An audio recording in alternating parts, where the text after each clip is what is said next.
паёмак ба омӯзгорон дар бораи манъи идгардаки кӯдакон ин занро нороҳат кардааст. ӯ ҷонибдори идгардак аст ва мехоҳад хурдсолон аз ин хурсандӣ маҳрум нашаванд. мо да маълимо да группҳо партофтанд ки мумкин нест иҷозат нест рафтан да кӯдако зиқ шидан хай. омӯзгорон мегӯянд онҳо аз пеши худ чунин паёмеро ба волидони кӯдакон нарасонидаанд, балки дастури Вазорати Маориф ва илми Тоҷикистонро иҷро кардаанд. дар ин ниҳод нахостанд мавзӯъро шарҳ диҳанд. як масъули вазорат кӯтоҳ посух дод ки барои пешгирӣ аз сар задани ҳар гуна ҷиноят миёни наврасону ҷавонон шифоҳӣ дастур доданд ки омӯзгорон дар мактаб корҳои фаҳмондадиҳӣ гузаронанд. вале дар дастури хаттии Вазорати Маориф ва илми Тоҷикистон ки ҳоло дар шабакаҳои иҷтимоӣ мечархад, омӯзгорон вазифадор шуданд ки барои пешгирии гардишҳои идонаи кӯдакон тадбирҳо андешанд. идгардаки кӯдакон аз мавзӯъҳоест ки таи чанд рӯзи ахир дар шабакаҳои иҷтимоӣ баҳс мешавад. шоираи Раҳимҷон, шоир ва оҳангсоз дар фейсбук вокуниш кардааст ки аз хабари манъи идгардак набираҳои модараш садамаи сахти рӯҳӣ гирифтаанд ва хостааст донад ки ин идеяи кӣ буд.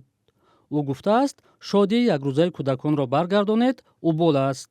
аммо Хуршед Саломиён, корбари дигаре, навиштааст ки чаро падару модар ба кӯдак намефаҳмонанд ки ин идгардак як анъанаи бо фарҳанги мо бегона аст. пурсиши хабарнигорони Радиои Озодӣ дар кӯчаҳои Душанбе нишон дод ки сокинон дар бораи идгардаки кӯдакон назарҳои гуногун доранд.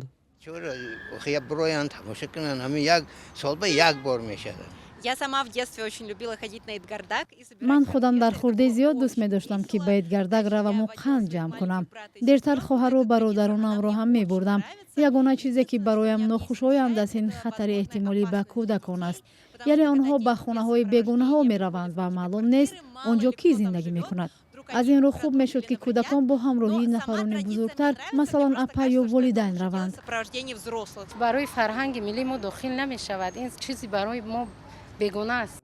фарҳангшинос Файзиддин Давлатёров мегӯяд, идгардаки кӯдакон хилофи фарҳанги миллии тоҷикон набуда, баръакс чунин амал меҳру муҳаббатро миёни инсонҳо бештар мекунад. умуман дар рӯзҳои ид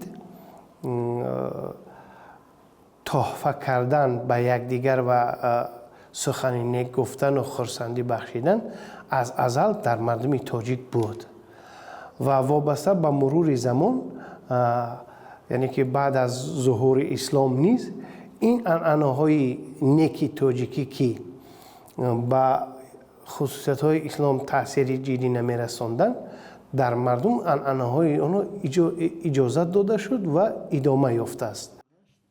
дар шӯрои уламои Маркази Исломии Тоҷикистон гуфтанд, дини мубини ислом идгардакро на маҳкум кардааст ва на тавсия додааст. падару модарон фарзандонро беназорат мегузоранд ва сабаби ба садамаҳо гирифтор шудан мешавад ки рӯзҳои ид ба рӯзҳои мотам мубаддал мегардад. аммо тавсияҳои шӯрои уламо ва марокизи динӣ ҳамин аст ки бояд фарзандон беназорат набошанд ё ки бо ҳамроҳии падару модарон бошанд. баҳси идгардак ҳамасола дар арафаи идҳои Рамазон ва Қурбон доғ мешавад. баръакси солҳои пеш, имсол омӯзгоронро барои танзим ё маҳдуд кардани идгардаки кӯдакон ҷалб кардаанд. иди Рамазон яке аз ду иди мусулмонист ки аз соли 1991 дар Тоҷикистон расман рӯзи истироҳат эълон шудааст.